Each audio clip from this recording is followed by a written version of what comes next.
Do you know what the term Ba'al Shem means? This is possessor of name, means God's name. Which name? God's name. Exactly, okay. Now a lot of people wouldn't say that. A lot of people would say, if I ask that question, it means Ba'al Shem Tov, the possessor of the good name, somebody who has a good name, has a good reputation. But that's not what it means, and you're correct. It means someone who possesses, controls the good name, that's the name of God. What does it mean to control God's name? Have a power.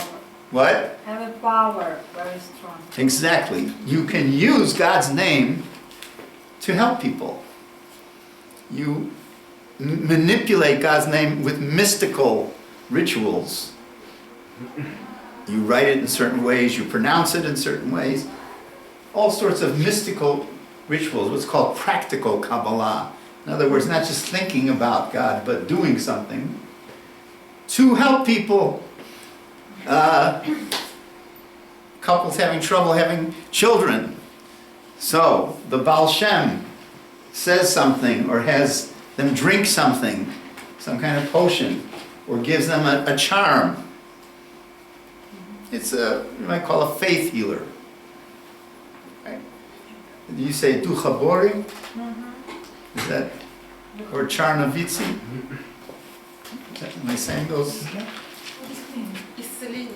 Duchabori, it's like, it's not a sect really, but No. it's something in Chernovitz. Okay, forget it. Духобори, так і називається. Духобори це якраз... Є там такий монастир біля Черновців. Да-да-да. Okay. So, Yisrael Ba'al Shem Tov was a Ba'al Shem Tov. That is, he was somebody who was a faith healer. He helped people if they were sick, if they had problems. He intervened between people and God. In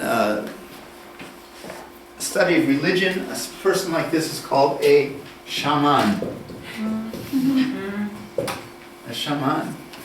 Somebody who is an intermediary between the human and the divine.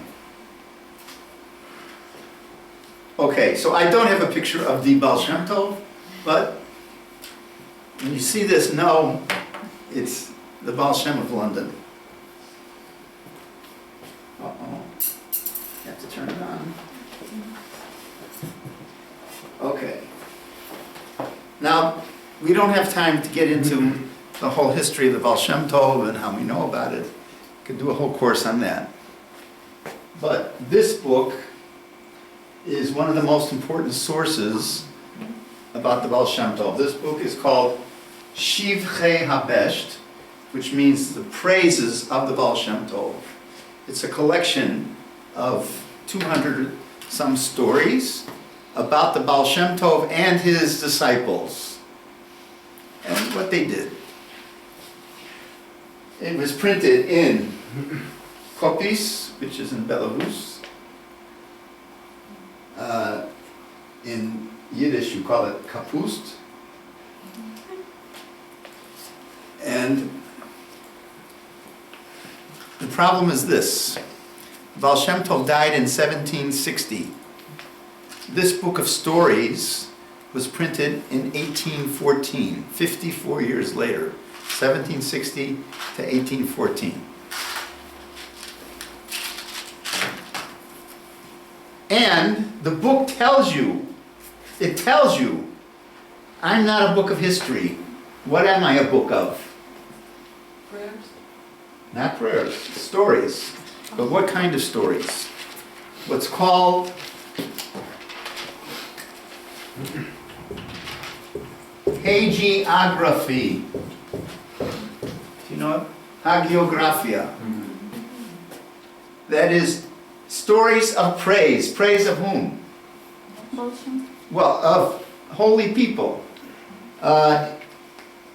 Until 1800, the most common genre of literature in the Western world is the lives of saints. You must have in Ukrainian many lives of saints. Well, that's hagiography. Praise of saints. The purpose of hagiography is not to teach you history. The purpose of hagiography is to use the life of the holy person to teach you how to live. Instead of a text, you read the text and tells you how to live. The life tells you how to live. So, this book is not a book of history.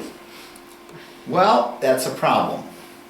Many people have read this book as if it's a book of history. There are stories about the Ba'al Shem Tov. They say, okay, well, there's some things here that couldn't have happened. You know, fantastic things like multiplying food or things like that. Miracles. But there are basic facts here. Well, the problem of separating what's legend from what is fact is very difficult. Okay, so you should just know that. And this is a very controversial topic. How do you learn history from Shivchei HaBesht? And I'll tell you that there are many scholars who disagree with me. Okay, so you should know that. But I'm going to tell you, there's a lot of controversy about it.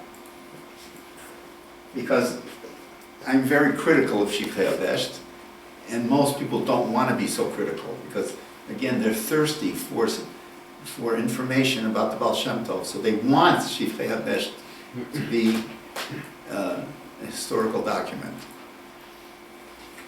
Okay, but let's read a story from Shivchei HaBesht.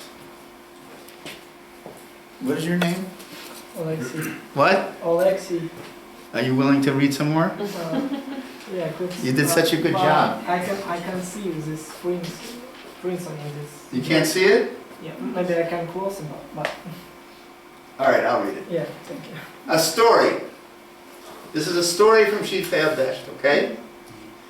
When the Besht is, again, an acronym of Ba'al Shem Tov. Ba'al Shem Tov, take the first letter of each word, you get Besht. When the Besht came to the community of Mezhibizh, the Hasidim, Rabbi Zev Kitzis and Rabbi David Purkis, did not consider him to be important because of the title Besht that he was called. Because this title is not fitting for a tzaddik. Tzaddik, a righteous person. What's wrong with this story?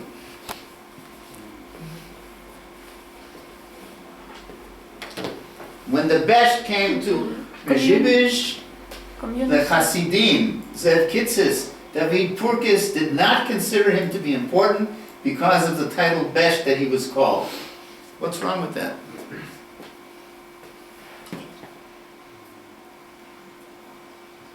In Medjugorje there is already Hasidim. What? In Medjugorje there is already Hasidim. Exactly. We thought that he started Hasidism. There's already Hasidim there. And there's another problem. Isn't he the leader of the Hasidim? Well, it says they don't want to accept him as a leader.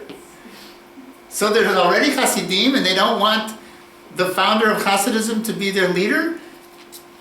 This is a problem. Okay, let's keep that problem in our heads for a little while. There is Hasidism, I put with a small ch, before Hasidism with a big ch. What do I mean? The word Hasid in Hebrew has a very long history. It appears in the Bible many times. In the Bible, a Hasid is somebody who loves God and who is beloved of God. That's what Hasid means. Somebody who loves God, who is beloved of God. Now, the meaning of that word, though, changed, or it accumulated additional meanings as time went on. So for example, in the time of the Maccabees, you know, the story of Hanukkah, the Maccabees, the people who first resisted the decrees of Antiochus, the Syrian Greek king, were called Hasidim. Or in the Mishnah, it says, the first Hasidim, before they prayed, would wait for a period of time to get into the proper mood. In other words, these were people who were very particular about the way they prayed. Now, in the 12th and 13th century, in Germany, we have a group of people called Hasidei Ashkenaz. The Hasidim of Ashkenaz. What's Ashkenaz? Ashkenaz. European Jew. Europe. Well, it's Germany, but then it takes on a larger meaning. From Poland. In this period, it's basically German-speaking areas. What were the Hasidei Ashkenaz? These were people who were, we'll call them the spiritual avant-garde of the European Jews. These are people who, first of all, they were mystics. They studied mysticism. They believed in asceticism. They would punish themselves. They would fast all the time. They would roll in the snow.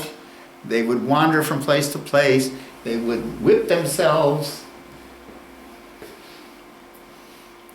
In other words, deny the physical to allow them to get to the spiritual. If you deny your physical body, you make room for the spiritual. The physical disappears. That's our goal, if you want to get to the spirit. They were also very careful about ethics, to behave ethically, morally towards other people. That's Hasidei Ashkenaz. This kind of Hasidism had a history starting in the 12th century. We won't get into all that. But by the 16th century, it had moved to Eretz Yisrael, land of Israel, Palestine, centered in Tzfat, in northern Israel, the city of mystics till today. And we talked about this already once before. New schools of mysticism were established in Tzfat, Cordovero, Luria. Remember we talked about that yesterday. But people who were in these groups of mystics were called Hasidim. And this kind of Hasidism, this mystical, ascetic Hasidism, moved from Eretz Yisrael westward to North Africa, to Italy, up to Germany, and by the end of the 17th century it got to Poland, Ukraine, Lithuania, Belarus. So, remember we've talked about Glickl a few times? There's another person who wrote his memoirs in the 18th century. His name is Bar, another Bar or Dov Bar, from Bolechuv, which is near Stri. Does that mean anything to you? Mm-hmm. It's what Jews would call Galicia. Mm-hmm. It's west of the San River. Okay? Dov Ber of Bolechov was a wine merchant. He traveled extensively around these areas. He went to Hungary to buy wine. He was a very good businessman. He had a lot of Polish noblemen friends and customers. And he wrote his memoirs at the end of the 18th century. He was born in 1723. He lived until 1805. And in the 1790s, when he was in his 70s, he started writing his memoirs. And he writes that in his time, the 1730s, 1740s, there were these Hasidim, and they were the ones studying in the study halls, and they concentrated on mystical texts, and they also did this ascetic kind of behavior. So for example, he says, during the prayers on Shabbat, they would hit themselves with stones until they bled. And this was considered, these guys are the hotshots. They would fast a lot. So, when the Baal Shem Tov came to Mezhibizh, there were already Hasidim. Who were they? They were these people we're talking about, who studied in the Beit Midrash, in the study hall of Mezhibizh, who were the spiritual elite of the town. And you can understand why they didn't like him at first. Because he was a Baal Shem Tov. What's a Baal Shem Tov? A faith healer. Somebody who does hocus pocus, who writes charms, who makes potions. Well, some people like that, but a lot of religious people think that's not real religion. That's magic. There are a lot of people who are against Ba'al Shem, because they said that it's not real religion, it's magic. And we don't believe in magic. We pray to God, that's it. We don't do all these mystical things. So, that's what they're talking about. These Hasidim didn't like him at first because he's a Baal Shem Tov. What do you mean you can manipulate God's name? We don't manipulate God. We can't force God to do things. We ask God to do things. We can't force him with manipulations. So there is something called Hasidism. When the Baal Shem Tov gets to Mezhibizh, there are Hasidim there. And not only there, in many places. And these people are the, as I said, the elite, religiously speaking. Now this is a Hebrew map, but you still may recognize what we're talking about, right? Here is Volin, here is Podolia. Again, forgive my Polish bias. And here's Kiev. You know, by the way, that the first mention of Kiev is in Hebrew. Yeah. You know that, okay. Here is Lviv, and here is Mezhibizh. Okay? In Hebrew we say Mezhibuzh. Mezhibuzh. Now, here is a close-up. Why is it called Mezhibizh or Międzybuzh? Because it is between two rivers. Here is the Bo and the Bozek rivers, Bo and Bozek. They meet here. And here, till today, as I told you before, is a tremendous fortress. If you've ever, anybody been there? Oh, okay. Tremendous fortress overlooking where the two rivers meet. In other words, this is a strategic location. Militarily, it's strategic, and commercially, it's strategic. From Mezhibizh, you have commercial caravans going to and from Lviv, to and from Kiev. It's about halfway between the two. So this was an important commercial area, location, an important military location, and therefore an important administrative location.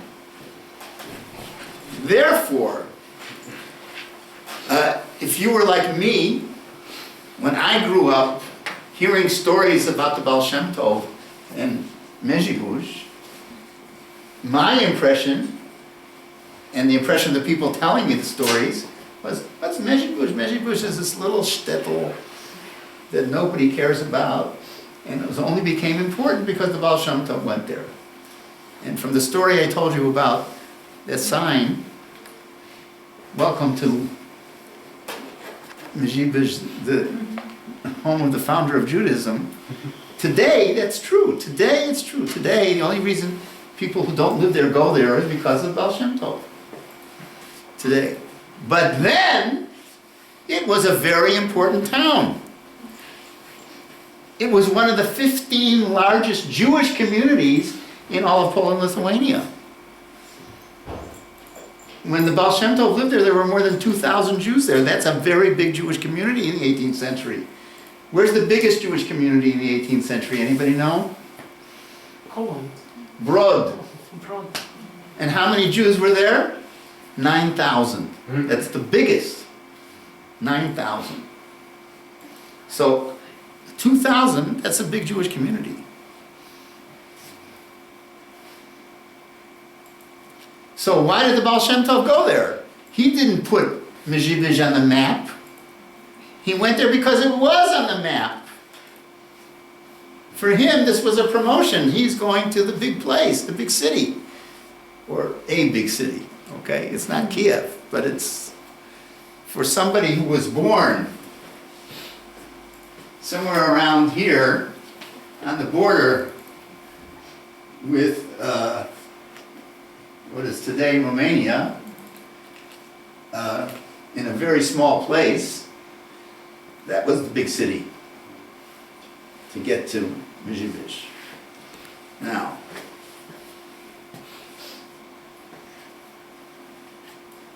also notice, in Mezhigush we have two churches, one Orthodox, one Catholic.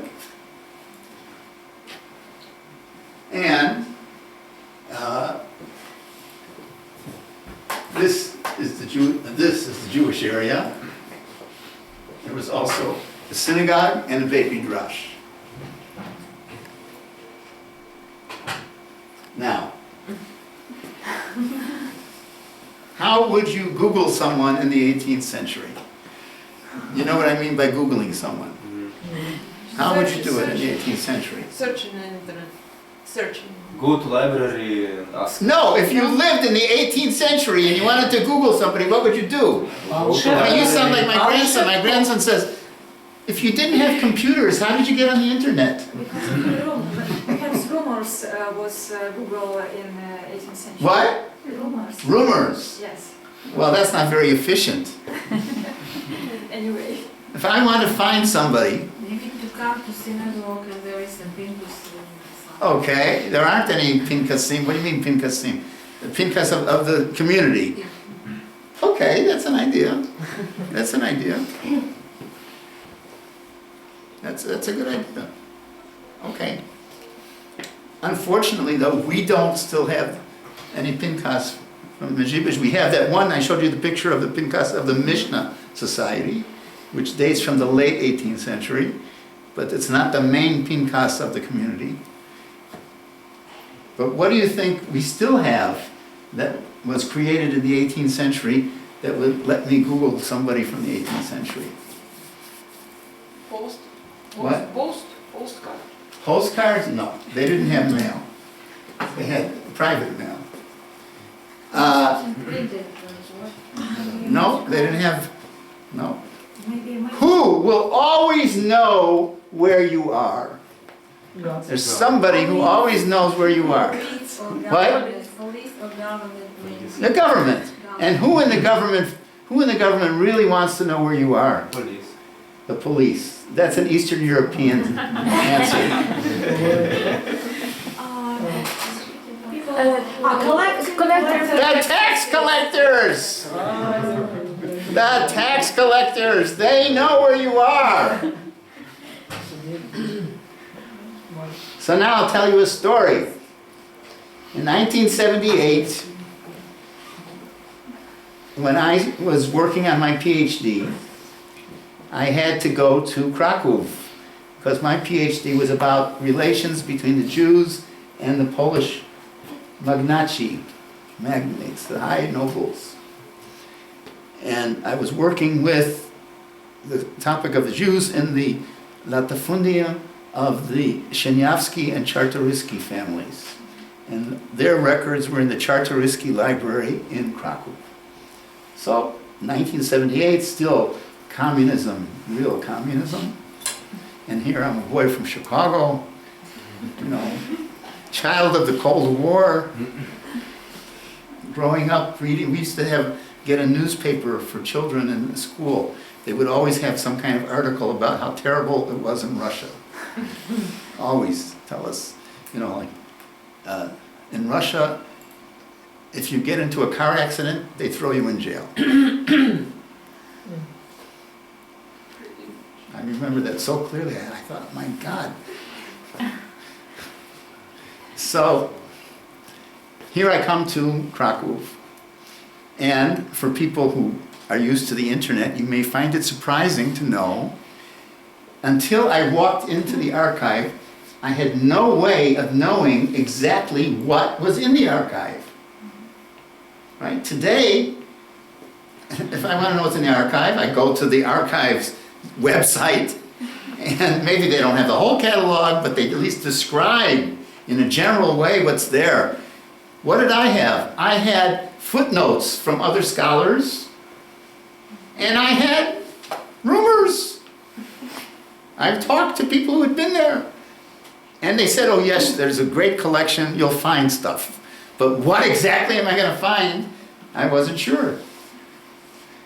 So my first day in the archive, I finally get my hands on the catalog, which was a book, typed on onion skin paper.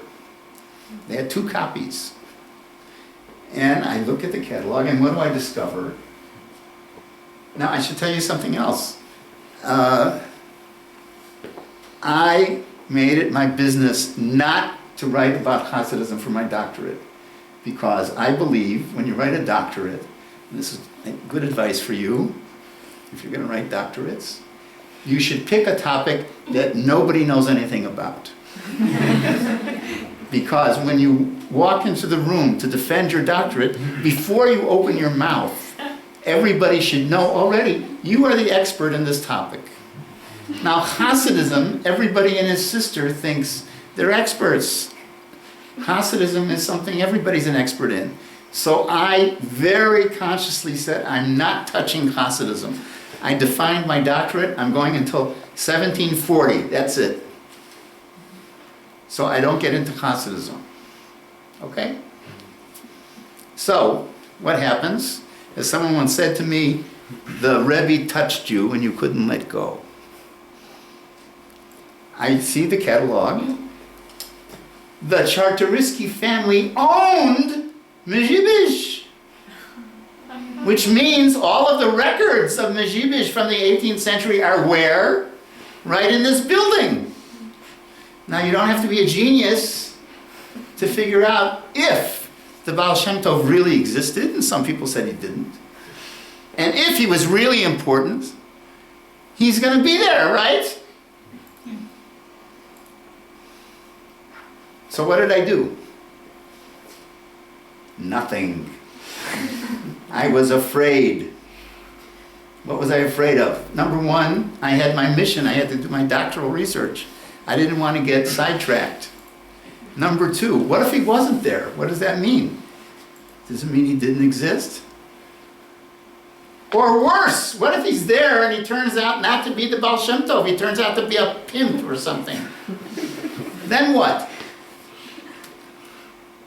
Then what do I do?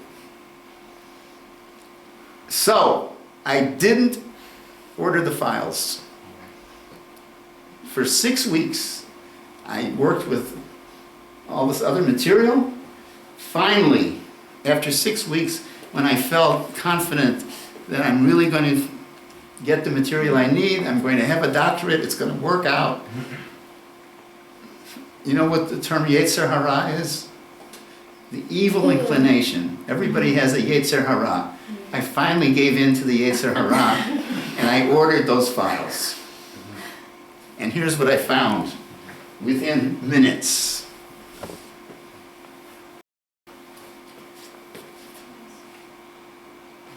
What is it? This is a list of the Jews who paid Taxes. the chinch tax. It's a tax on their houses in Mezhibish. This is for the year 1760. And house number 93, Ba'al Shem Dr. Lieber.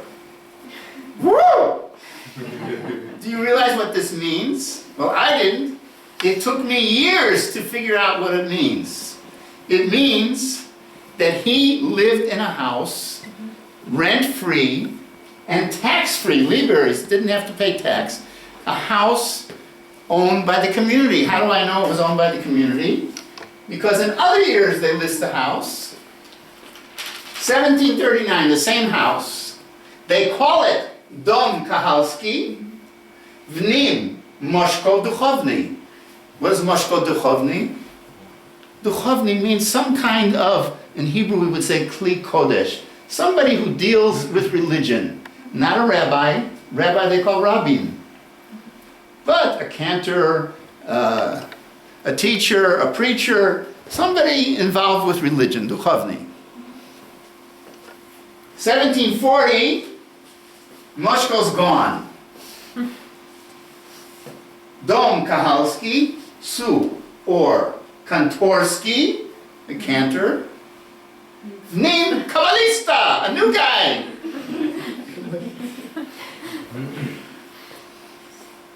We don't know his name, but we know what he does. Practical Kabbalah. Okay. 1741, they don't bother writing the house down. Why write it down? They don't pay tax anyway, right? So it's not written every year.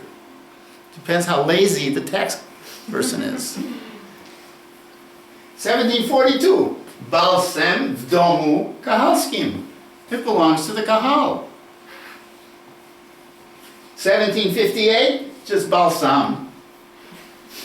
1760, Ba'al Shem Dr. Lieber. Why doctor? He's a healer. Dr. Ba'al Shem. 1763, Hershko V'domya Kahalnim. A new guy. Now, we know the Ba'al Shem Tov died in 1760. So, this makes sense. So, was the Ba'al Shem Tov an anti-establishment figure? No!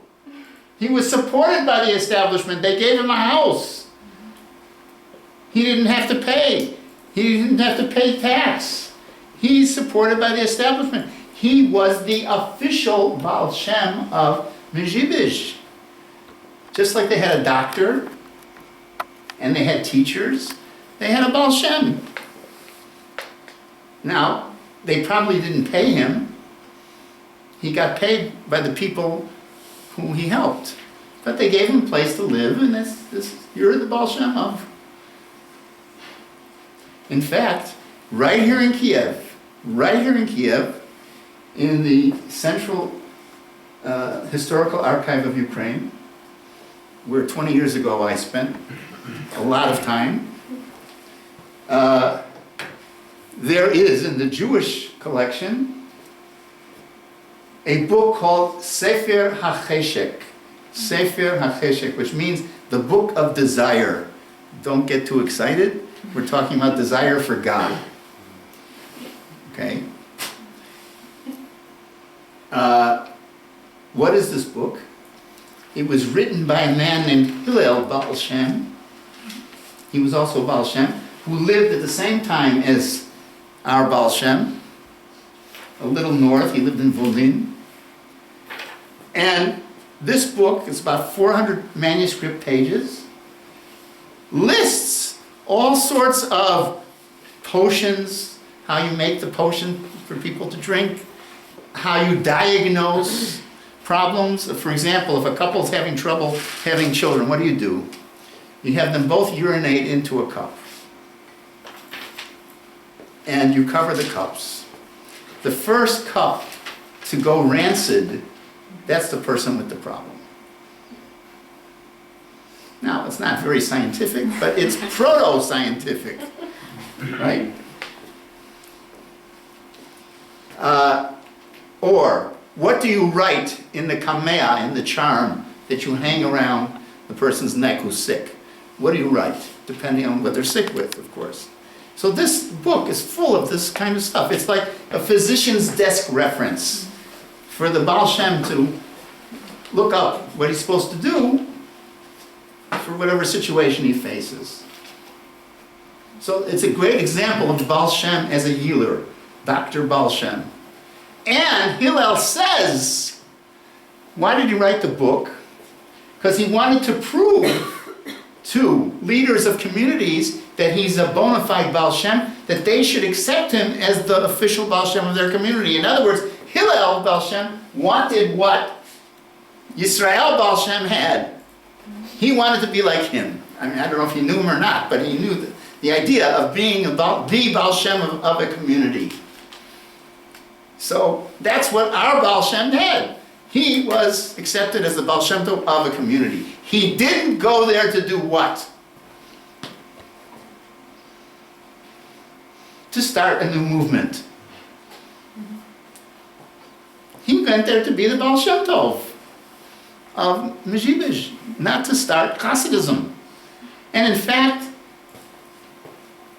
if you would ask him, what are you, who are you? He would say, I'm a Hasid, but a Hasid like Zev Kitsis and David Purkis. A Hasid of the old type, with some difference.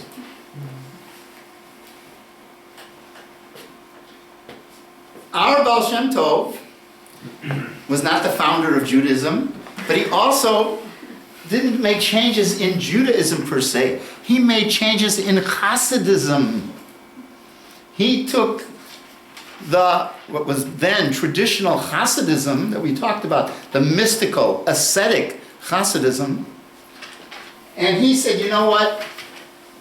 God doesn't want you to suffer. God doesn't want you to punish your body. You're not going to get close to God through suffering. If you want to get close to God, it should be through joy. If you're only thinking about how much you haven't eaten and your stomach is hungry, you're not going to be able to think about God. So cut out this fasting business. Except on Yom Kippur, of course, but. And whipping yourself and going into ice water, sitting within ice water to punish yourself. Forget all that. That's not what God wants. God wants your heart, your whole heart. And the way he's going to give it is if you have a full stomach, not an empty one. Secondly,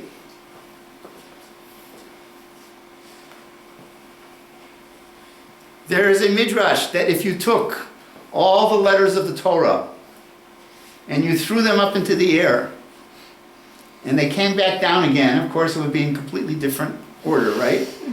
The Torah would still be just as holy as it is. What is that telling you? That the holiness is not in the words, the holiness is in the letters themselves. The letters themselves, they are the vessels of holiness. So the Baal Shem Tov said, you have to commune with the letters of the texts, of your study texts or your prayer texts. You have to get into the letter, get to the holiness that's in the letter. Now, think of the implications of this. If in order to commune with God, to get to the real holiness, I have to get to the letters, not the words, well, then that means it's not only scholars who have the keys to the kingdom. Not to mix my religions too much. Anybody can get to the holiness of the letters if he has the right intention, if he has the right feelings. He doesn't have to know the words. He just has to get to the letters, inside the letters. Now, alien thoughts, which is a code word for sex. Sexual thoughts. Everybody thinks about sex. Now, the old style Hasidim say that's bad. That's terrible. You have to get those thoughts out of your head. Stop thinking about sex. What does the Ba'al Shem Tov say? You take those thoughts and you channel them in a holy direction. When you think about sex, think about what sex leads to. It leads to having children. It leads to having people serve God better. It leads to marriage. Sex is a good thing if used properly. So you can use thoughts about sex to get you to think about serving God. So you elevate alien thoughts. You don't try to get rid of them. You're never going to get rid of them. But you elevate them. You make them into something holy. And related to this, worship through corporality. Someone once told me the following little joke. A monk once went to his abbot and said to him, "Is it permitted to smoke while I pray?" He said, "Of course not. You can't smoke while you're praying. That's what's the word? Sacrilege." He said, oh, okay. The next day when he said, "Is it permitted to pray while I'm smoking?" "Oh, of course." Now, that's worship through corporality. That is, anything I do, I can make into a way of serving God. It's all a question of my intention, my thought, when I'm doing it. In Hebrew, the word is kavanah. Kavanah. Kavanah. What is your intention? To what you direct your feelings, your mentality when you're doing it. When you change the tire on your wagon, the wheel on your wagon, are you thinking about how terrible it is that I have to waste this time? Or are you thinking how somehow this is connected to God's plan for the universe? So whatever you do, eating, working, sex, whatever it is, if you connect it to serving God, that's what you're supposed to do. So you're not just serving God when you're sitting in the synagogue praying. You serve God in everything you do. And then certain techniques to get into the right state of mind, to have the right kavanah. There are certain prayers that you can say that are supposed to move you in the right direction. Those are called kavanot, from the same root as kavanah, to get this right state of mind. Now, all of these things were ways of creating a certain kind of Hasidism, but it was not new. It was transforming Hasidism that already existed. The Baal Shem Tov didn't have a court. You know, Dubnov said that when he died he had 10,000 followers. That's not true. He didn't have 10,000 followers. If you look at the material from Mezhibizh, you see that there were 6 people who were identified as Baal Shemuv or Baal Shema of the Ba'al Shem. Now, on the one hand, that's impressive, that these people, when you want to identify them, you call them connected to the Ba'al Shem. It means he's important. But it's only 6, not 6,000.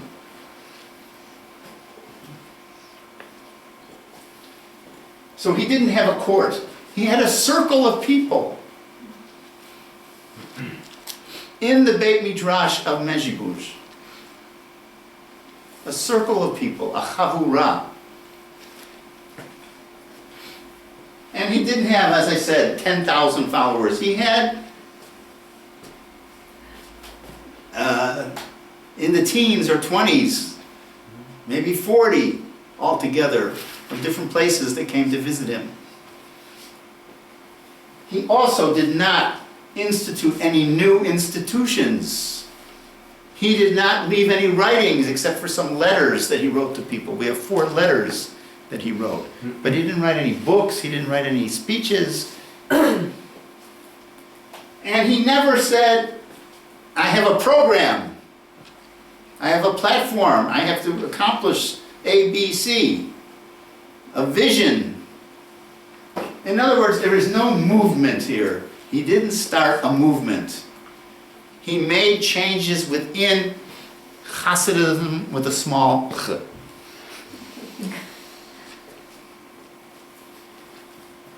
When we get to his disciple Dov Ber, then we have the beginnings of a movement. Instead of a chavura, he starts a new institution, the court. That is, it's his home, but it's dedicated to his group. They don't meet in the Beit Midrash, they don't meet in the synagogue, they meet in his court. And people come on pilgrimage to his court. They come to be close to him. Sort of like Shabtai Tzvi and Migdal Oz, right? He holds court. And unlike the Beit Midrash, which would only accept elite, spiritually elite people,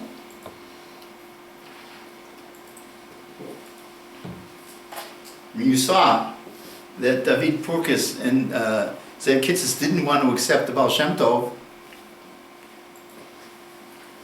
The Magnates court was open to everybody.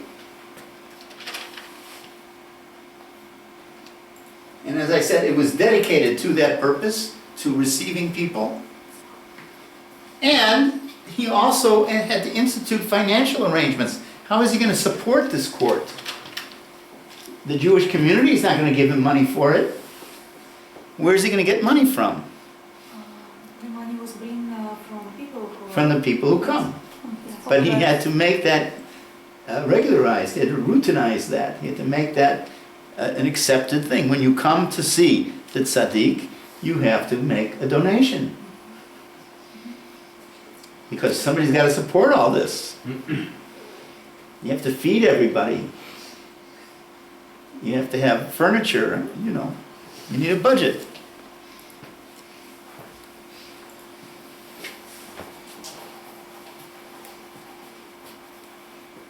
He also made the tzaddik. Now again, tzaddik is a word with a long history. The generic meaning of tzaddik is righteous person. A tzaddik is a righteous person. But when we talk about Hasidism, the tzaddik is the leader of the Hasidim. He's called Rebbe, he's called tzaddik, he's called Admor. Those are all synonyms for the leader of the Hasidim. Rebbe, tzaddik, Admor. So the tzaddik, he makes the focal point. First of all, there's a hierarchy in the court that goes according to how close you are to the tzaddik. The closer you are to the tzaddik, the more important you are. Secondly, pilgrimages. People come to be with the tzaddik, to spend the holiday with him, to spend Shabbat with him, and especially for what's called yechidus. That is a private interview with the tzaddik. for the tzaddik to receive you privately and help you with whatever problems you have. There are also certain rituals we see that Dov Ber instituted. In a moment we'll see more about that. And the way he taught, he didn't have formal classes, from what we can see. He gave drashot, sermons. That's how he taught. And how do we know all this? We have another memoirist, another Jew of the 18th century who wrote his memoirs. His name was Shlomo Maimon. Shlomo Maimon. Anybody ever hear of him? Okay.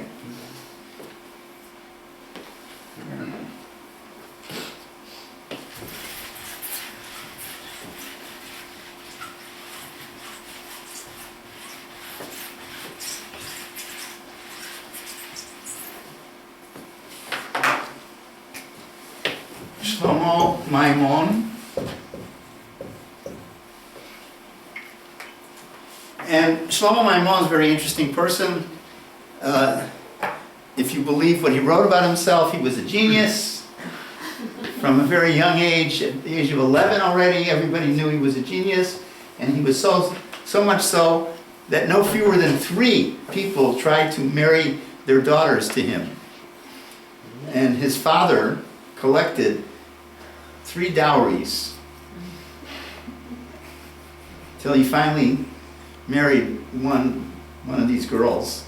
By the age of 16, he was a father twice, or 17, and he abandoned his family, went to Germany, and became a maskil.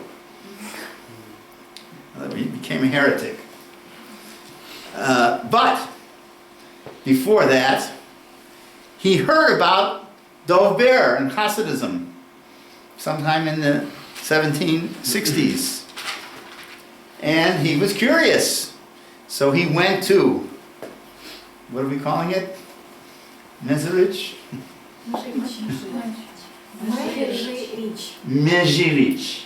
Mezirich, okay. To see what is this all about?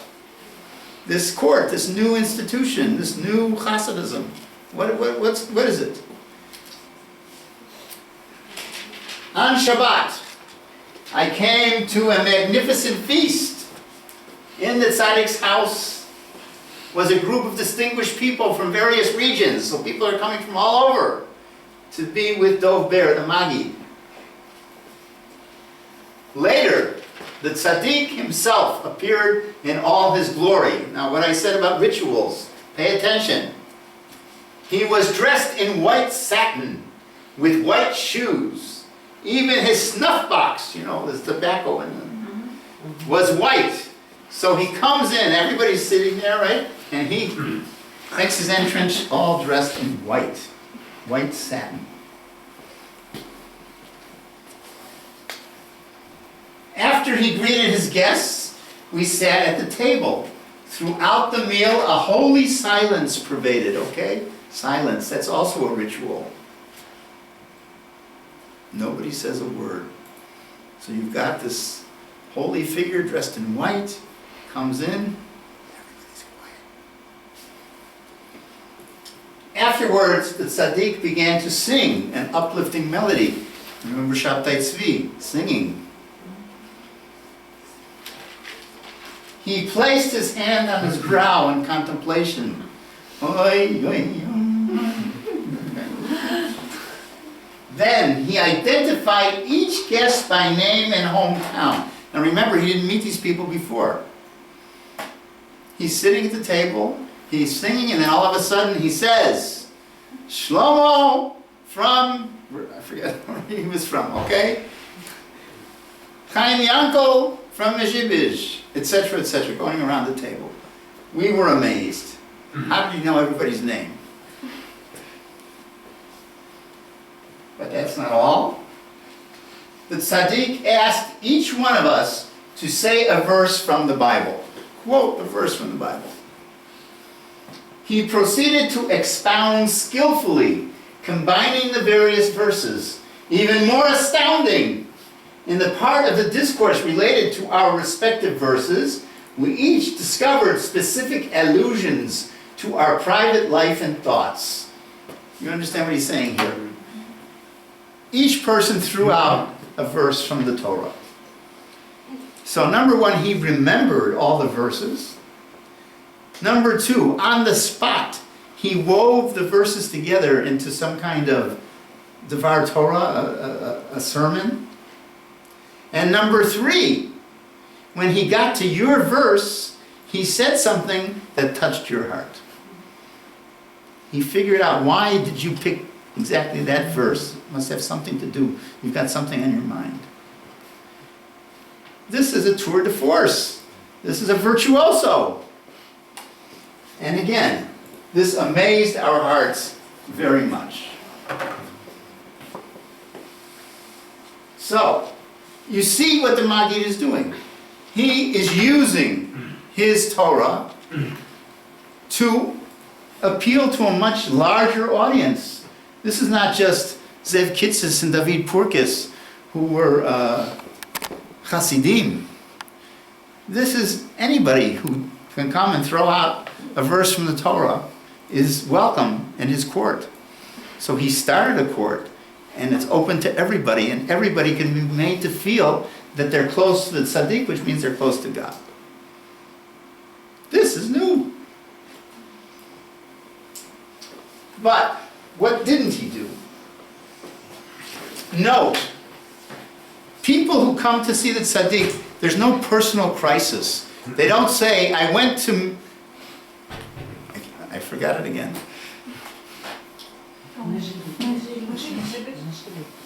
Mezhevich.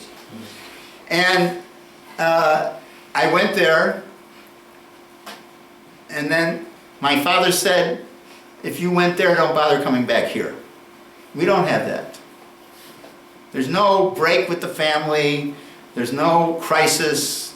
It's interesting. Secondly, there's no canon, there's no set of books that is associated with Hasidism at this point. There's nothing I have to read to know what Hasidism is. There are no specific doctrines. There's no code of behavior. There's no organization between the different courts.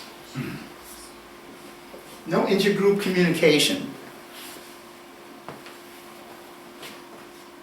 And most of all, there's no self-conscious identity. If you ask them, are you a new movement? They wouldn't know what you're talking about. We are Hasidim. Just like 2 generations ago there were Hasidim, we're Hasidim with a little bit of a twist.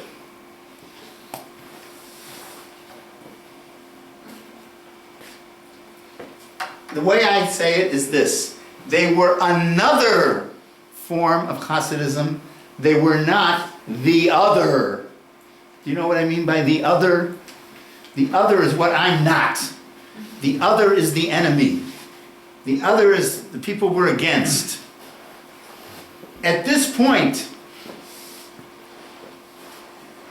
the Hasidim are another form of pietism.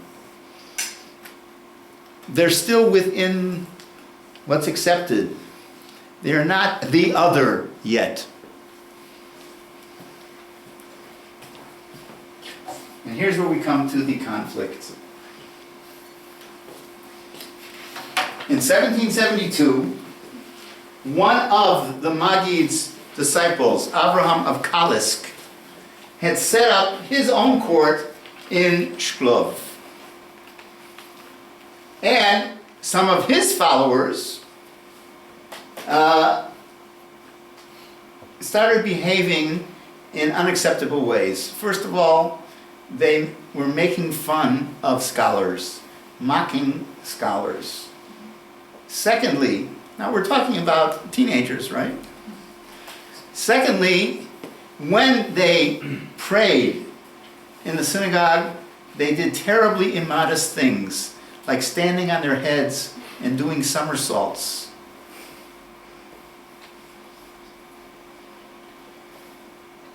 thirdly, somebody in his court gave a sermon quoting from the Zohar, the book of Jewish mysticism, in a heretical way. We don't know exactly what he said, but that was the report, that he used the Zohar in a heretical way. So, immodest behavior, rudeness to scholars, heretical interpretation of the Zohar.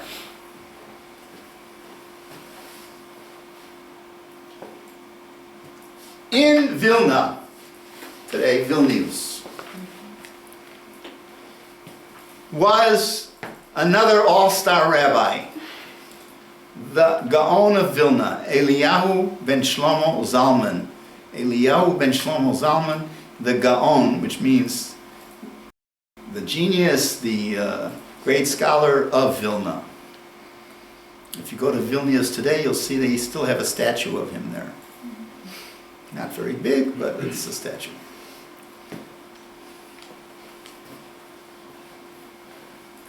The Gaon of Vilna was, in his time, already very famous, very important, a great halakhic authority.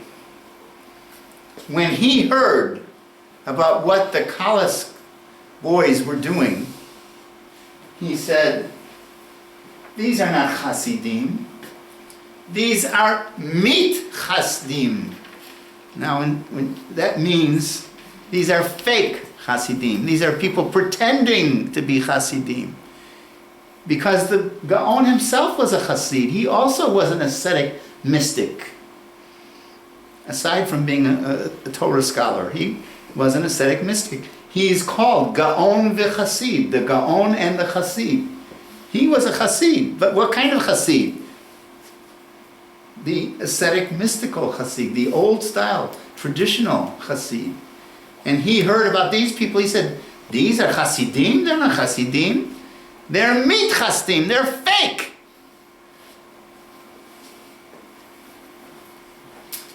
And he's the one that said, okay, they're not us. They're not just another, they are the other. He defined them as a heretical sect. He said, these people are not acceptable.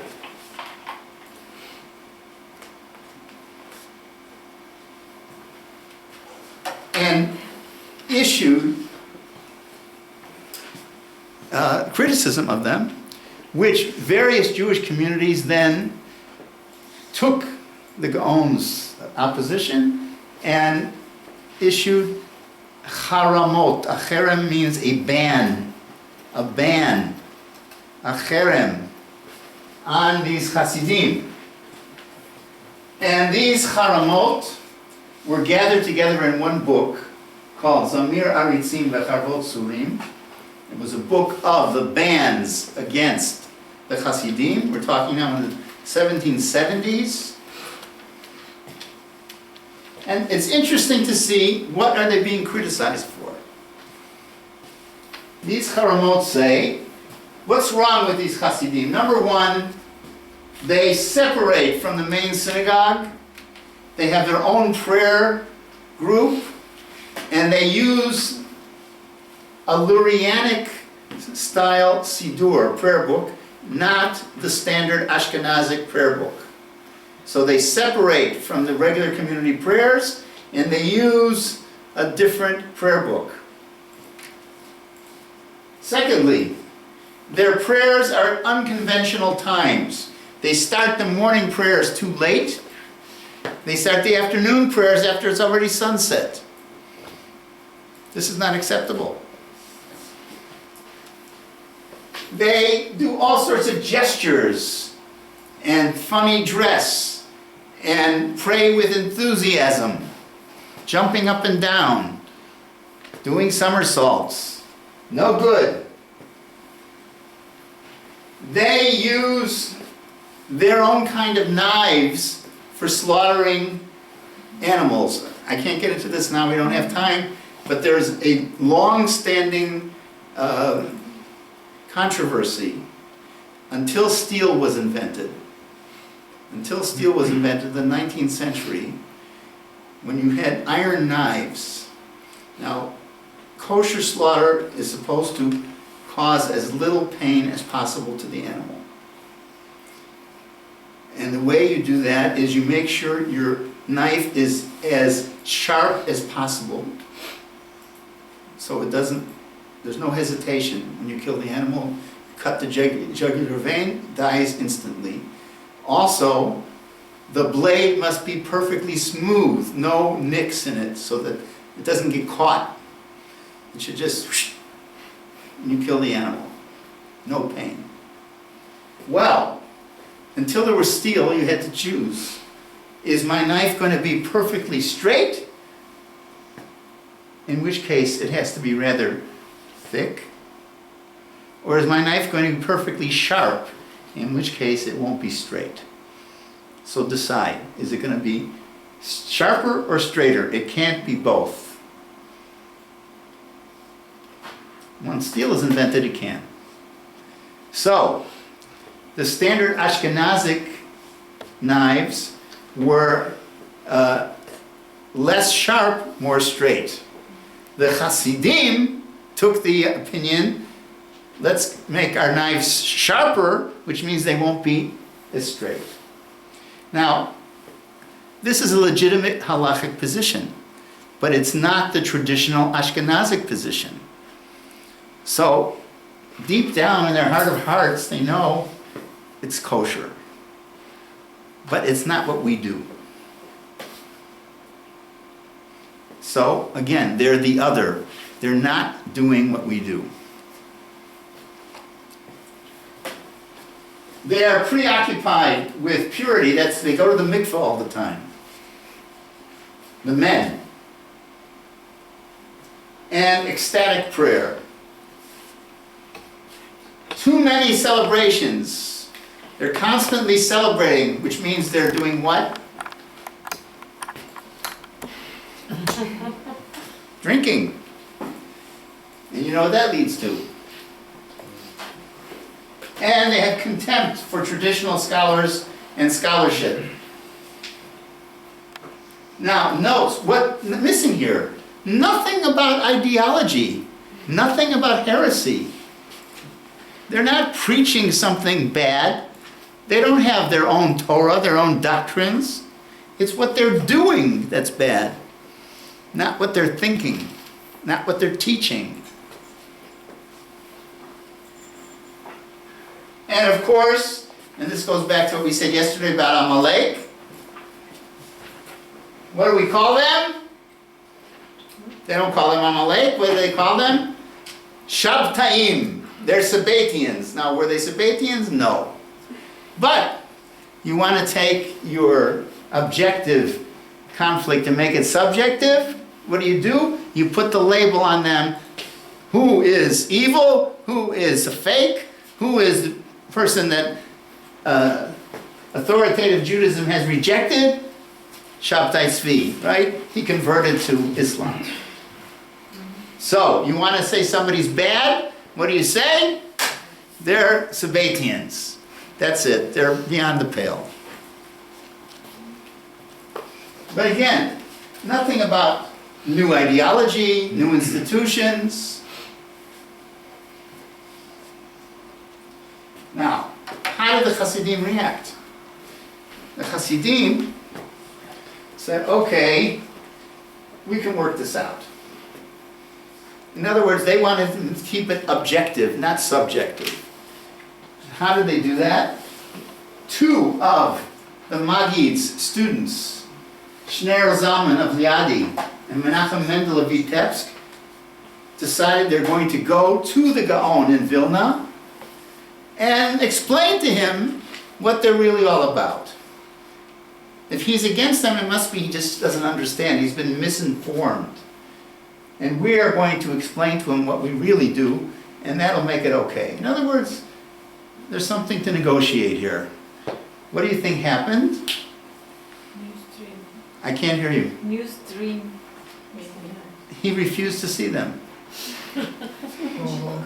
For him, this was a subjective conflict, not objective. There's nothing to talk about. You are Sabbatians. You are the other. As a result, the Maggid held a meeting of his disciples in his home in Rovna to try to decide what they should do. This is really the first time that we have a sense of a movement of people organized together for some purpose, who are connected. So you could say it was the opposition that created the movement. There really wasn't a movement until somebody stood up and said, "You're a movement!" That was the Gaon. You're different. You're the other. And then the Hasidim started thinking, well, maybe we are something.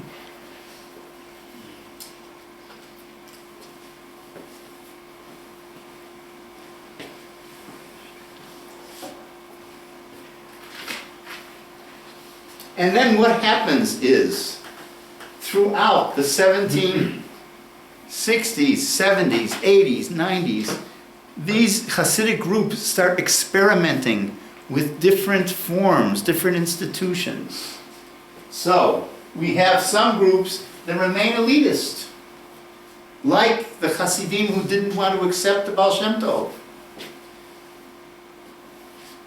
We have some circles that disband when the leader dies, when the tzaddik dies, like the Baal Shem Tov himself or the Maggid. Their courts or circles didn't continue after they died. On the other hand, we have a new kind of what's called a regal court, where the tzaddik behaves like a Polish nobleman. He has a big house with the best food and the best clothes and a fancy carriage with 6 horses. Because what does this show? That he is close to God if he's so successful, so rich.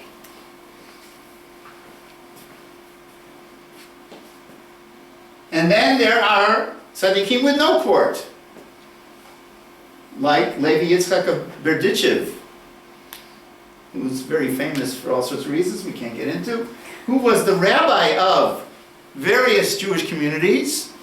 He was the rabbi of Pinsk, he was the rabbi of Zhelachu, and finally he was the rabbi in Berdichev. But he was a Hasid. He was a Hasid and the rabbi. We have Hasidic leaders who tried to lead a long-distance court. They moved to Eretz Israel and tried to run their courts back in Belarus by letters. Well, it didn't work. Maybe if they had Skype. And then you have the idea of a main court with branches. The Chernobyl Hasidim, they established branches all over Ukraine. There's a place called Talna. Not Talna, Talna. What? Talna. Okay, so that was a branch of Chernobyl. My grandfather was from Mirapola in Volyn, and he was associated with Chernobyl Hasidim in Mirapola. So we have that kind of model, where you have a central court with branches. Some courts die out. Some courts continue without an official leader. The famous Nachman of Breslov, the main industry of Uman.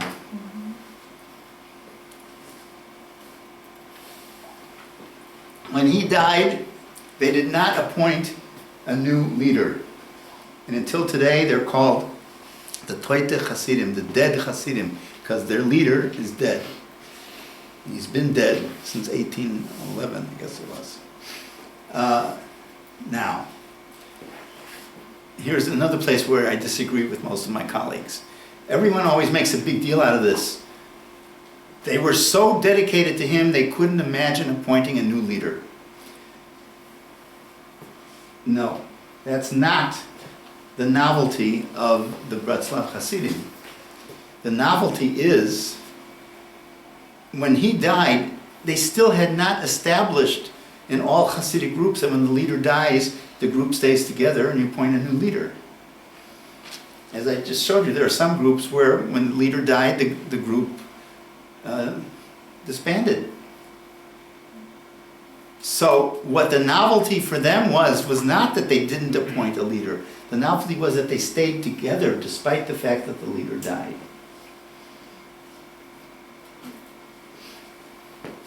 What I'm trying to tell you is that there are different models being experimented with until finally, in the 19th century, the early 19th century, we get to the idea of inherited leadership. The leadership is inherited, but there's still a problem. Is it inherited by the son or by the disciple? Who gets it? And then, of course, there's the sort of joke. People say that Hasidic Rebbes prayed for daughters and not sons. Why? Why? Because you can choose a son-in-law. You can't choose a son. So if they were going to choose someone to succeed them, a son-in-law is a perfect solution.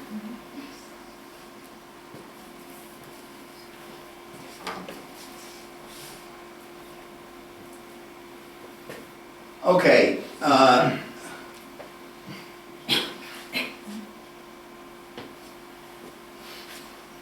Throughout the late 18th and early 19th century, the Hasidim are experimenting with these different institutional forms.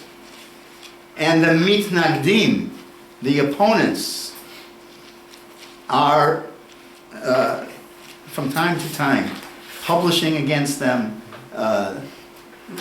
issuing bans against them, in some places persecuting them.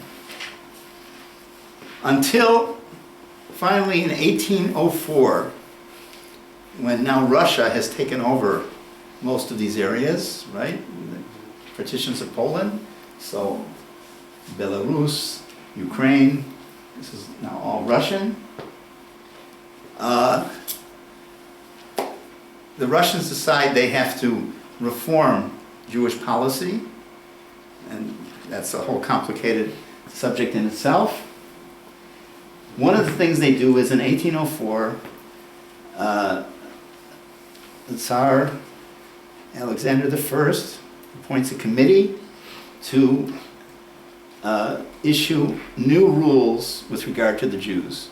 And one of the rules is any 10 Jews can establish a community, which means Hasidism is legitimate. There is no legal basis to oppose them, to persecute them. The government says they have a right to exist. So in any Jewish community, if some people say they're Hasidim, that's fine. And that pretty much took the wind out of the sails of the opponents, the mitnagdim. Remember again the idea of third-party intervention. This is a great example of third-party intervention. The Russian government is the third party, and it says, stop it. Stop the fighting. Now, there still was fighting to some extent, but it was not as fierce as it had been because the government is stepping in. Okay, I'm 5 minutes late. I've enjoyed myself. Thank you very much for your attention. I have many questions. Yes. It's about yesterday you say this term this secularization. What is The what? Secularization. What is this? Secularization. Becoming secular as opposed to religious. That is, that what determines what we do is not what religion tells us to do, but secular considerations, economics, politics, things that have nothing to do with God. Separate gods and gods. Yes. Okay. So, maybe I'll be back someday. I was here 20 years ago. You're welcome. I don't know if I'll still be alive 20 years from now. But maybe I'll come back before 20 years. Thank you. Thank you.